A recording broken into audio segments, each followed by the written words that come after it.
Yes, welcome back. I know. I'm going to apologise. I'm going to say it's been a minute and then you're not going to see me again. But no, that's not going to happen this time.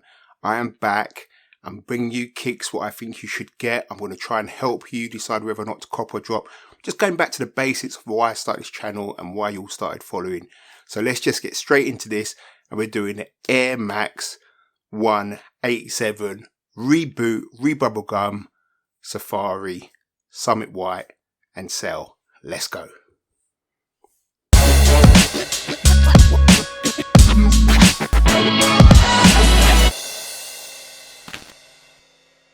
So we've got the typical Nike box. Mine got injured in the post. You see it. It's going to take a few months recovery, but I'm sure we're going to work it through. Like I said, we've got a typical red box with Nike branding all over it.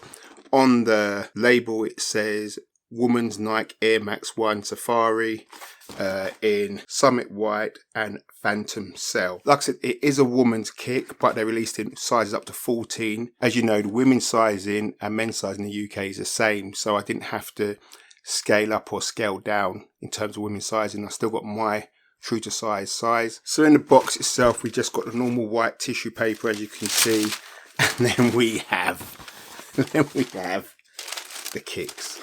Like, I bought a few Air Maxes. Last one I bought was last year. Those ones back there, as you can see, and they're fire. I've been beating them, I can't lie. I've just cleaned them and put them up in there because I thought we're doing an Air Max unboxing, so let's just get into the spirit of it. Now, as traditional with Air Maxes, you don't get any real lace swaps unless it's some kind of, design kind of thing going on. So you just got traditional white laces. There's no other laces to go with it. So let's do what we normally do. Let's start with the sole. Now, as you can see, we've got a traditional Air Max 1 sole with the waffle type pattern at the bottom. You've got that blue, I'll call it baby blue design going through the middle. And then you've got the traditional Nike branding with Air going through the middle, as you can see there. We got black on the toe, in the middle of the shoe and on the heel. And just near the toe of the shoe, you've got the baby blue again, as you can see there. And this goes up onto the top of near the toe box there. On the top, the first overlay you've got is a safari print. This is a dimple kind of print, as you can see there. And that shows you've got a little wavy mud guard around near the toes of the shoe. And that carries on the inside and just stops there. On the outside, it carries on around up to the heel of the shoe and then around. And on the heel, you've got the Nike logo with Air underneath. And then that just carries on through to the rest of the heel. And as you can see, you've got the tick there with, again, the same safari kind of print, which is like dimples. And the tick on the outside of the shoe is exactly the same. Now, the upper is a white Summit leather, nice material. It's kind of pebbled leather, which goes through. That's the underlay.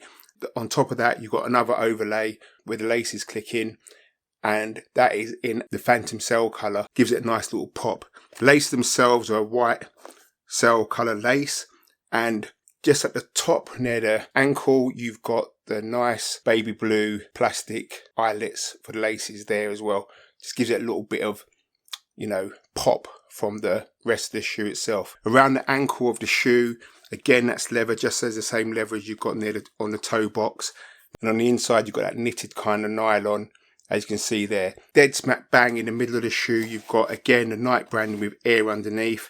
And the insole, which you can't take out, is a standard Air Max insole. There's nothing really to talk about in terms of that. The shoe itself, I think with that, just that hint of baby blue on the sole and just that little bit there on the eyelet at the top is great. I should say the tongue as well is a leather tongue, very soft.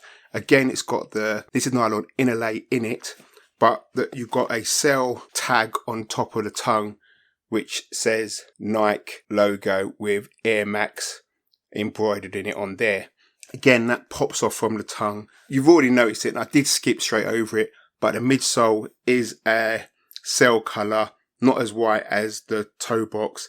And again, that sets off the midsole from the upper of the shoe. Bubble itself, as you can see, is just a clear cell colour. I think it would have been nice if they made that blue inside. I think it would have just popped again, but that's just my opinion. But as it stands, it's still a nice clean shoe. Now, I know there's certain people who are not really feeling this, but it's very rare for me, I think, unless you get a triple white or something else, that you just get a kind of nice offset white shoe, which is not too white, not too colourful, just right for the summer. I mean, I say for the summer, but I'm going to be rocking these as soon as it stops raining. I'm not going to lie to you. No, I will not wear these in the rain. But when the sun's out, these are going to pop even better. That's why I call them a summer shoe. In terms of comfort, definitely, it's an Air Max 1. It's going to be comfortable. So in terms of sizing, I'd go true to size. In terms of costs, these retailed for £155.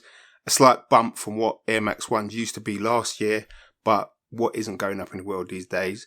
So again, if you didn't get your hands on these, I'm sure there's still places out there what have a few sizes. I don't think they'll go that much above retail. So you shouldn't be hard pushed to get your hands on these if you missed out on them. And I would definitely say this is definitely one to cop. That's it, man. Like I said, I'm back. Nice, quick review for you guys. I hope you enjoyed it. If you haven't already, please like, subscribe, definitely hit the notification bell. I'm coming back with some new kicks as well. I've got some I've had from time I haven't done reviews on, but I'm going to do reviews like the Amamanier 4s there because I've been wearing them. So I'm going to do like a user review on those kicks. I've got the crafts at the back there, which I'm going to review on. So make sure you subscribe so you know when I've uploaded those videos, and like, comment, let me know what you think of these. They're not everyone's taste. I've heard they're the poor man's Jordan 3 Safaris. Probably. Probably. But it's not a Jordan 3. So that's my take on it. But I'm out. Peace. Later.